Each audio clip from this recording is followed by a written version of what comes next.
बहुत समय पहले की बात है। एक छोटे से गांव में एक लड़का रहता था जिसका नाम अर्जुन था। अर्जुन एक बहादुर और होशियार लड़का था, लेकिन उसे हमेशा एक चीज की कमी खलती थी। वह जंगल में छुपे हुए रहस्यों को जानने का इच्छुक था।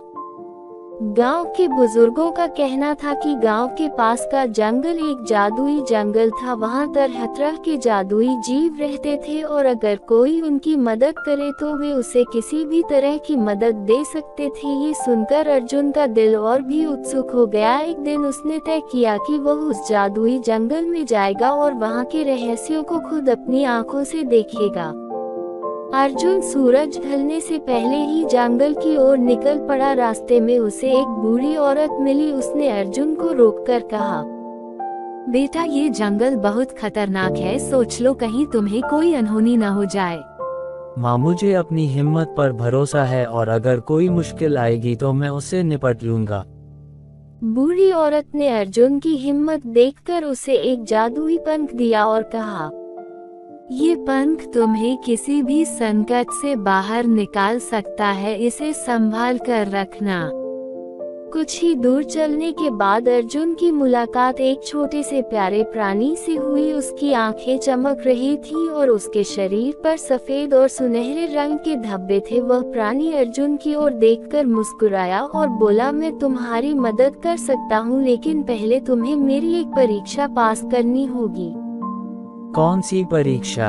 प्राणी ने कहा, तुम्हें इस जंगल में छुपे हुए 3 जादुई रत्न ढूंढने होंगे। ये रत्न इस जंगल को ताकतवर बनाते हैं और अगर वे गलत हाथों में पड़ जाएं तो ये जंगल बर्बाद हो सकता है।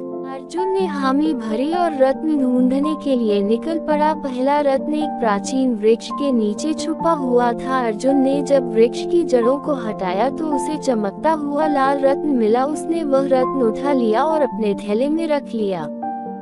दूसरा रत्न एक गहरी गुफा में था। अर्जुन ने हिम्मत जुटाई और गुफा में प्रवेश किया। अंदर पहुंचते ही उसे एक नीला रत्न मिला जो ठंडक से चमक रहा था। अर्जुन ने वह रत्न भी उठा लिया। अब बारी थी तीसरे और आखिरी रत्न की। यह रत्न एक खतरनाक नदी के पार था। अर्जुन ने जादुई पंख का उपयोग किया और नदी को पार कर गया। नदी के पार उसे हरे रंग का एक चमकता हुआ रत्न मिला। उसने वह रत्न भी अपने थैले में रख लिया।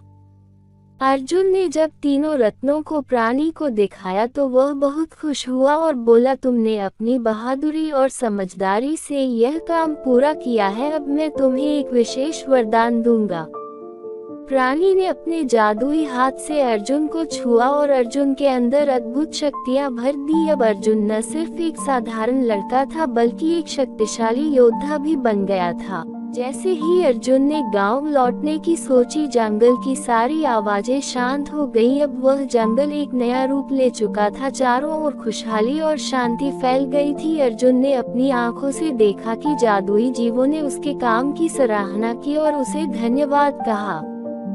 गांव लौटकर अर्जुन ने अपनी सारी कहानी गांव वालों को सुनाई। गांव वाले उसकी बहादुरी और साहस की प्रशंसा करने लगे। अर्जुन ने वह जादुई पंख और रत्न गांव के सबसे पुराने मंदिर में रख दिए ताकि आने वाली पीढ़ियां भी उनके महत्व को समझ सकें। अर्जुन ने समझ लिया था कि सच्ची बहादुरी और साहस का मतलब सिर्फ युद्ध में जीत हासिल करना नहीं होता बल्कि दूसरों की मदद करना और सही काम के लिए लड़ना होता है।